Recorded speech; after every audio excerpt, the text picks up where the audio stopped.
February 1945. A tiny island in the Pacific. It looked dead silent.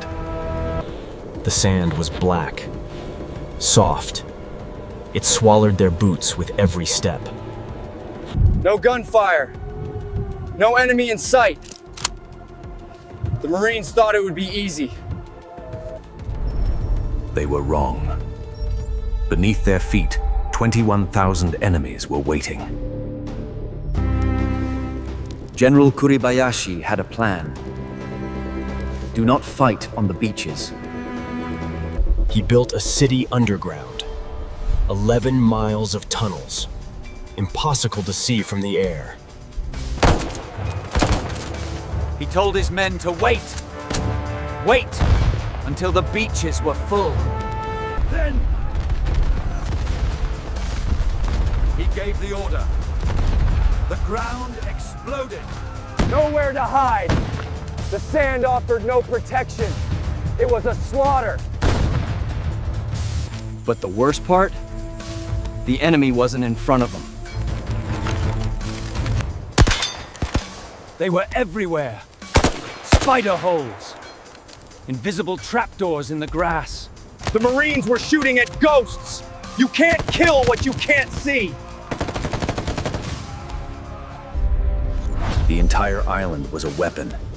Every rock, every dune was a kill zone.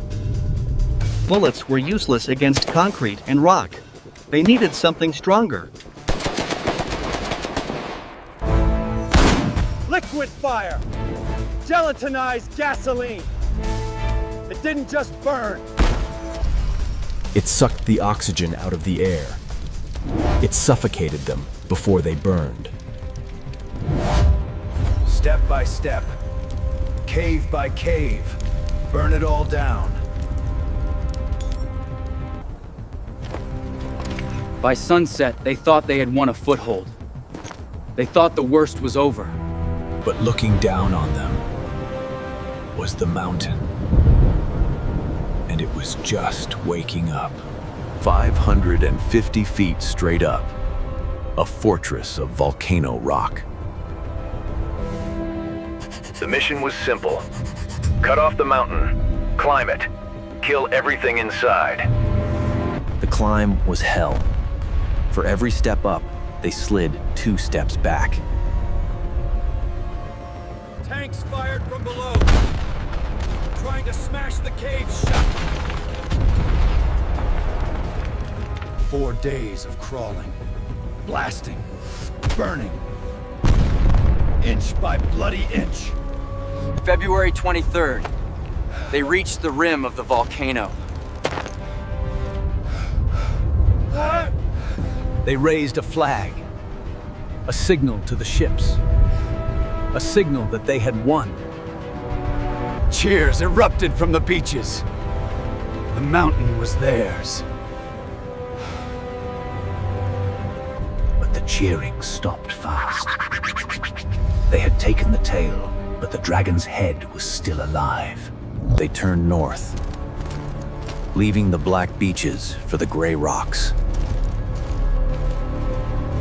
Crossfire from every angle. North, south, east, west.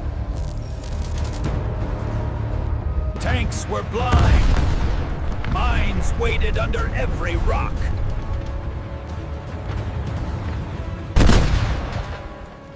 Without armor support, the infantry was naked. US battleships pounded the hills, but the enemy was too deep. 4 days became a week. No sleep, just noise and death. They measured progress in inches. 50 yards cost 1,000 men. Darkness fell. The Marines dug in, praying for sunrise.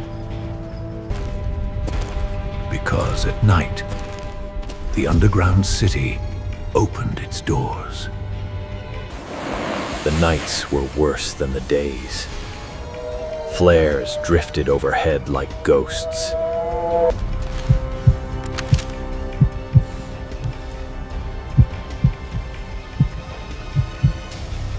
Then the screaming started. Banzai, a human wave of suicide attackers. The machine guns didn't stop. They fired until the barrels glowed red. The lines broke. It became a brawl. Knives, shovels, hands. In the dark, rank didn't matter. Survival was the only order. Dawn brought silence. The attackers were gone. The cost was visible. They survived the night, but the enemy had left them a clue. The attacks came from here, the heart of the defense, the General's bunker. The entrance was open. It wasn't a mistake. It was an invitation. They stepped inside. The air was hot. It smelled of sulfur and rotting meat. Underground, the technology was advanced. Electricity, ventilation, water. It wasn't just a cave. It was a city. Hospitals, barracks, deep under the rock. Rifles were too long here. They fought with pistols, knives, shovels. Fire was dangerous. In tight tunnels, the heat had nowhere to go. It cooked everyone.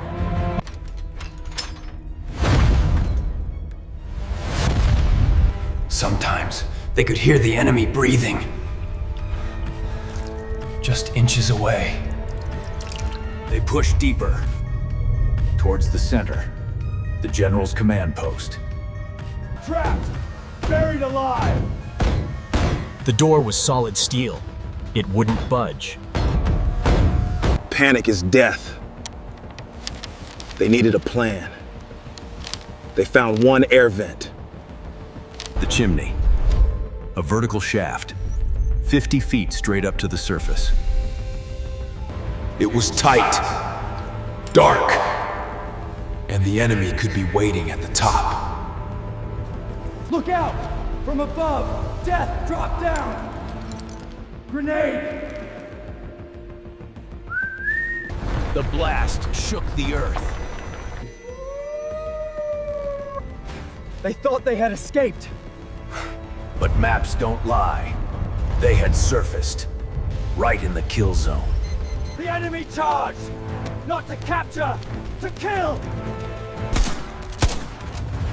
The radio operator screamed the code. Broken arrow. Fire on our position. He called the battleships! Burn it all! Burn us too! The sky opened up. 16-inch shells. The god of war answered. For 10 seconds, the world ended. Dust, fire, silence. When the smoke cleared, the enemy army was gone. Where a few Marines stood up, alive. They found a note, written by the General. It said, "I will die here. Will you?" March 26th. The big guns stopped. The silence returned. But the island wasn't empty. Thousands of survivors waited in the dark. They didn't send soldiers into the caves anymore. They sent bulldozers. Bury them. Seal them in. It was the only way to stop the killing. 36 days. Of 21,000 defenders, only 200 surrendered. The cost was staggering. 6,800 Marines never went home. More Marines died on IWO JIMA than in any other battle in the Pacific.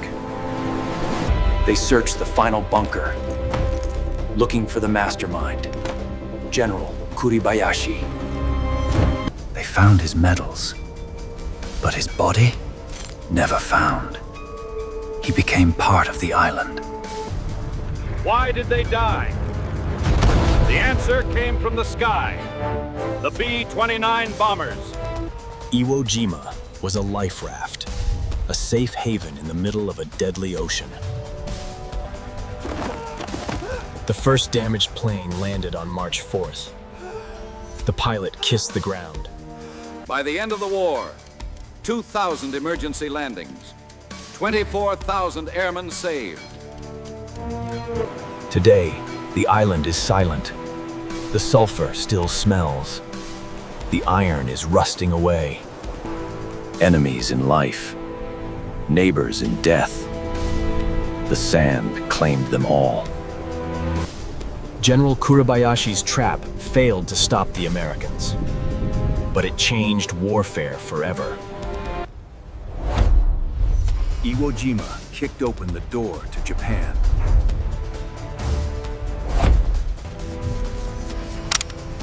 The Marines didn't cheer.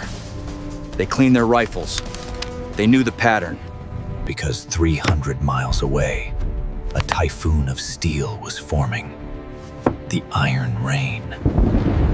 Admiral Nimitz looked at these men and said, "Among the Americans, uncommon valor was a common virtue."